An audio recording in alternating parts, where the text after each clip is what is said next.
Assalamualaikum warahmatullahi wabarakatuh. Perkenalkan, saya Bintang Tatius Nasrullah dari Laboratorium Anatomi Fakultas Kedokteran Universitas Muhammadiyah Semarang, yang pada hari ini akan membantu pelajaran anatomi mengenai traktus digestivus duodenum. Ya. Kemudian untuk duodenum itu sendiri, jadi duodenum itu merupakan bagian dari intestinum tenue atau usus halus dengan panjang 25 cm, ya, kurang lebih.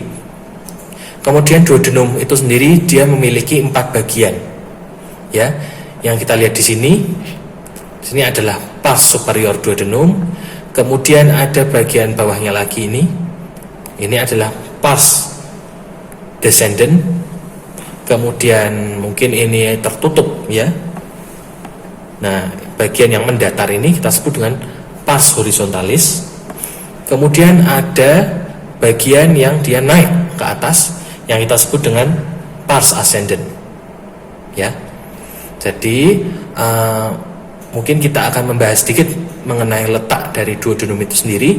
Jadi duodenum itu ada yang letaknya di intraperitoneal, ada yang letaknya di retroperitoneal. Intraperitoneal artinya dia berada di peritoneum, ya. Sedangkan kalau di retroperitoneum dia di belakangnya peritoneum. Yang terletak di intraperitoneal adalah pars superior dan pars ascendens. Sedangkan untuk pars descendens dan pars horizontalis dia terletak secara retroperitoneal. Itu, ya. Kemudian ada beberapa struktur, mungkin Anda lebih jelas bisa melihat ada ligamentum hepatico-duodenal, ya, hepatoduodenal ligamen atau ligamentum hepatoduodenal, kira-kira di sini, ya. Mungkin akan lebih jelas lihat di atlas. Yang perlu kita pahami, batas antara duodenum dengan yeyunum ada yang kita sebut dengan flexura duodeno-yeyunalis, ya. Dan flexura duodeno-yeyunalis ini ada ligamen yang menggantung flexura tersebut yang kita sebut dengan ligamentum teres, ya. Nah, flexura duodeno-yeyunalis ini sekaligus ligamentum teres, dia merupakan batas antara duodenum dengan yeyunum. Kalau penampakannya seperti ini mungkin kita bisa melihatnya dengan lebih mudah, ya. Jadi ini tadi duodenum. Duodenum itu ada 4 pars: pars superior, pars descendens, pars horizontal, dan pars ascendens, ya. Yang terletak intraperitoneal itu adalah pars superior dan pars ascendens. Sedangkan pars descendens dan pars horizontalis dia letaknya retroperitoneal, ya. Kemudian kita lihat bangunan-bangunan penting yang terletak di pars descendens dari duodenum, ya. Seperti yang kita lihat, mungkin akan kita lihat dari sisi pankreas terlebih dahulu. Jadi di pankreas itu ada yang namanya glandula acinus, ya. Jadi dia yang menghasilkan getah pankreas yang isinya enzim-enzim, ada amilase, lipase, tripsin, ya. Kemudian enzim tersebut akan menuju ke saluran pada pankreas yang dinamakan ductus pancreaticus, ya. Ada ductus pancreaticus mayor, ada ductus pancreaticus minor. Nah, kita akan melihat di sini ductus pancreaticus mayor, nih, ya, yang dia itu di bawah ini. Nah, kemudian juga ada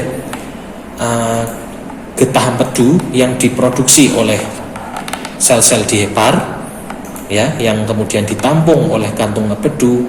Kemudian ketika kita makan makanan yang mengandung banyak lemak, mengandung banyak asam amino, maka terjadi pelepasan getah empedu tersebut atau garam empedu tersebut melalui ductus choledocus, ya. Nah, pertemuan antara ductus pancreaticus mayor dengan ductus choledocus ini yang kita sebut dengan ampulla vateri, ya. Jadi ampulla vateri ini mungkin ini struktur yang melebar seperti ini, ya. Nah, di ampulla vateri ini merupakan pertemuan antara ductus pancreaticus mayor dan ductus choledocus, sehingga berbentuk seperti ampulla, seperti ampul gitu, ya. Nah, ampulla ini akan mengosongkan isinya ke duodenum pars descendens Nah, melalui sebuah tonjolan yang ada di duodenum pars descendens itu. Nah, tonjolan yang dibentuk oleh ampula Vater ini yang kita sebut dengan papilla duodeni mayor gitu. Jadi papilla duodeni mayor itu adalah tonjolan yang dibentuk oleh ampula Vater. Nah, di papilla duodeni mayor ini ada penebalan otot yang kita sebut dengan sphincter ya. Tadi sudah kita bahas sphincter itu apa ya. Jadi sphincter ini yang kita sebut dengan sphincter Oddi ya. Fungsinya adalah supaya isi dari tadi pankreatic juice atau sekresi pankreas dan garam empedu yang terkumpul di ampula Vater ini dia dibatasi ya, tidak semuanya harus dikeluarkan langsung. Baru ketika kita mengkonsumsi makanan yang mengandung banyak lemak, mengandung protein ya, maka terjadi relaksasi dari muskulus sphincter Oddi. Nah, sehingga isi yang ada di ampula Vater itu bisa keluar gitu ya. Jadi dia bisa bercampur dengan kimus yang tadi sudah diolah oleh gaster gitu ya. Kemudian tidak lupa juga di sini ada ductus pancreaticus minor ya. Jadi ada sebenarnya ductus pancreaticus minor itu merupakan sisa embriologi ya. Mungkin akan lebih jelas itu kita lebih lihat di bagian embriologinya ya, bahwa ductus pancreaticus minor ini nanti dia juga bisa mengeluarkan isi pankreatik jusnya menuju ke tonjolan yang kita sebut dengan papilla duodeni minor ya. Anda boleh menghafalkan papilla duodeni mayor itu sebagai ductus Wirsung, kemudian papilla duodeni minor itu sebagai ductus Santorini ya. Terserah, sama saja ya. Ya, kemudian untuk vaskularisasinya saya rasa akan lebih jelas ketika lihat di atlas, tetapi yang saya perlu garis bawahi dia menerima aliran darah dari dua cabang aorta abdominal, yaitu truncus coeliacus dan arteri mesenterica superior ya, yang nanti bisa kita lihat di atlas lebih jelasnya ya. Nanti Anda bisa baca itu di checklist ya, sudah tertera itu arteri apa saja. Kemudian ada pembuluh darah venanya juga, nanti Anda bisa lihat ya. Kemudian ada nodus limfatikusnya. Saya rasa nodus limfatikus ini tidak tergambarkan di manekin ya. Oh iya, tidak lupa juga di sepanjang usus halus ada suatu pola ya, suatu pola yang kita lihat nih, lekuan. Kalau tadi di gaster lekuannya namanya rugae, nah sekarang lekuan yang ada di intestinum tenue ya, itu ada suatu struktur lipatan masuk menjorok ke dalam lumen yang kita sebut dengan plica circularis ya. Nah, kegunaan dari plica circularis ini adalah untuk memperluas area penyerapan dari usus halus ya.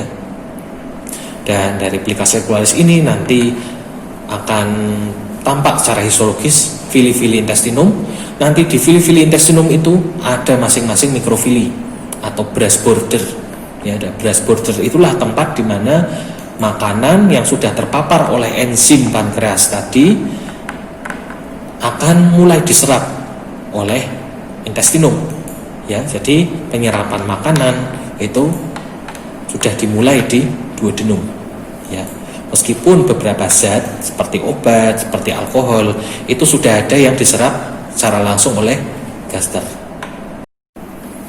Nah, ini biar lebih jelasnya ya, kita lihat. Nah, ini kan truncus coeliacus ya. Truncus coeliacus nanti cabang jadi arteri splenica dan seterusnya ya.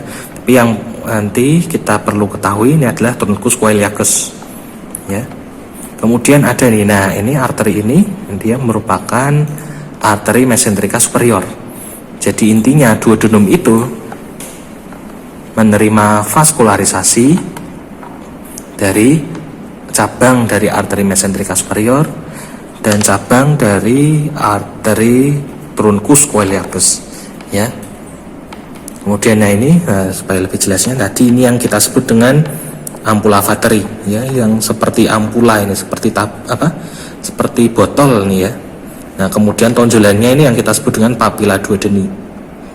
Papilla duodeni mayor, nah sebelahnya itu papilla duodeni minor. Oke. Ya, kita sini akan membahas tentang yeyunum dan ileum ya, secara kasat mata. Kalau dari jauh mungkin kita akan kesulitan melihat perbedaan antara yeyunum dan ileum. Tapi kalau kita perhatikan secara seksama dengan jarak dekat gitu ya, maka kita akan melihat ada yang berwarna pink. Nah, yang berwarna pink ini adalah yeyunum ya, sedangkan yang berwarna lebih pucat ini adalah ileum ya. Jadi kenapa? Karena yeyunum itu mendapat vaskularisasi lebih banyak daripada ileum ya. Dan yeyunum karena dia mendapat vaskularisasi yang lebih banyak, jadi fungsi absorpsi dari yeyunum itu dia lebih tinggi daripada ileum ya. Jadi kalau ada istilah usus penyerapan, kalau kita belajar di SMA, usus penyerapan itu terjadi di sini sebenarnya, di yeyunum, bukan di ileum itu ya. Meskipun ileum juga penting dalam proses absorpsi, terutama untuk absorpsi garam-garam bedu dan absorpsi dari vitamin B12 yang terjadi terutama pada ileum terminalis yang kita lihat di sini ya. Nah, perbedaan lain yang mungkin akan lebih jelasnya kita lihat di atlas, pola dari plika sirkularis ya. Nah, plika sirkularis tadi kita sudah lihat. Jadi pola-pola yang penjorokan dari tunika mukosa pada intestinum tenue ini pada yeyunum itu sangat menjorok, istilahnya plika sirkularisnya besar-besar ya. Sedangkan pada ileum itu plika sirkularisnya sudah mulai hilang ya, sudah mulai tidak tampak gitu. Jadi ileum itu istilahnya lebih landai begitu ya, tetapi fili dan mikrofilinya masih ada. Nah, perbedaan lainnya di ileum ya, ileum itu ada yang namanya organa limfoidea sekunder yang tersebar di seluruh ileum paling banyak ya. Sebenarnya di intestinum tenue dan atau intinya dari intestinum tenue sampai intestinum crassum itu ada yang dinamakan organa limfoidea sekunder yang berada di dalam mukosa yang kita sebut dengan plak Peyeri. Tetapi konsentrasi plak Peyeri paling banyak itu adalah pada ileum. Jadi khasnya dari ileum itu adalah plak Peyeri yang begitu banyak ya. Kemudian khas dari yeyunum itu adalah plika sirkularisnya yang besar-besar ya, atau yang kita sebut dengan valvula Kirkring ya, valvula Kirkring, karena plika sirkulasinya begitu lebar, istilahnya begitu besar menjorok ke dalam. Kemudian untuk vaskularisasinya ya, keduanya dari baik yeyunum maupun ileum dia mendapat pendarahan dari arteri mesenterika superior ya, yang nanti akan bercabang menjadi arteri-arteri kecil seperti AA yeyunales, AA ileales ya, arteriae yeyunales, arteriae ileales. Kemudian untuk inervasinya saya rasa sama ya, inervasi parasimpatis ya, dari nervus vagus ya. Kalau inervasi simpatisnya berasal dari tonkus simpatikus ya, ganglion paravertebral, kemudian dia masuk ke sini. Ya, saya rasa nanti untuk cabang dari truncus sympathicus dari ganglion paravertebral yang menuju ke baik yeyunum maupun ileum nanti bisa dilihat sendiri di atlas anatomi ya untuk lebih jelasnya. Tapi yang jelas sekali lagi harus bisa membedakan antara persarafan simpatik dan persarafan parasimpatik ya. Kalau parasimpatik sudah barang tentu nervus vagus, nanti tinggal mencari yang nervus simpatiknya tuh nervus apa gitu ya. Kemudian di sini kita lihat ada sebuah segmen dari ileum yang dia paling dekat dengan intestinum crassum.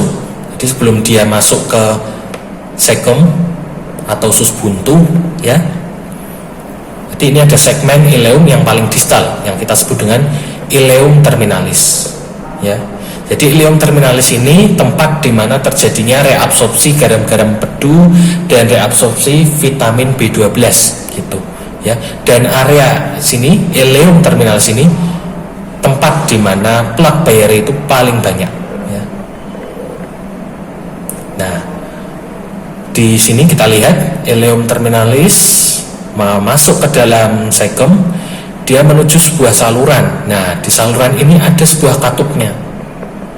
Katup inilah yang membatasi antara ileum dengan segem, yang dinamakan valvula ileocycalis, ya, valvula ileocycalis. Nah, valvula inilah yang mencegah agar tidak terjadi reflux dari feses, ya, yang sudah difermentasikan oleh bakteri Escherichia coli, dia tidak masuk lagi ke intestinum tenue gitu, ya, karena fungsinya sudah berbeda. Kalau intestinum tenue itu masih terjadi reabsorpsi nutrisi baik vitamin B12, lemak, protein masih terjadi, tapi kalau di usus besar itu sebagian besar hanya terjadi reabsorpsi air dan reabsorpsi elektrolit, ya, dan terjadi yang namanya proses fermentasi dari makanan sehingga membentuk feses, ya. Kita tidak ingin kolon yang penuh dengan mikrobial ini masuk ke dalam intestinum tenue, ya, sehingga valvula ileocycal ini sangat penting.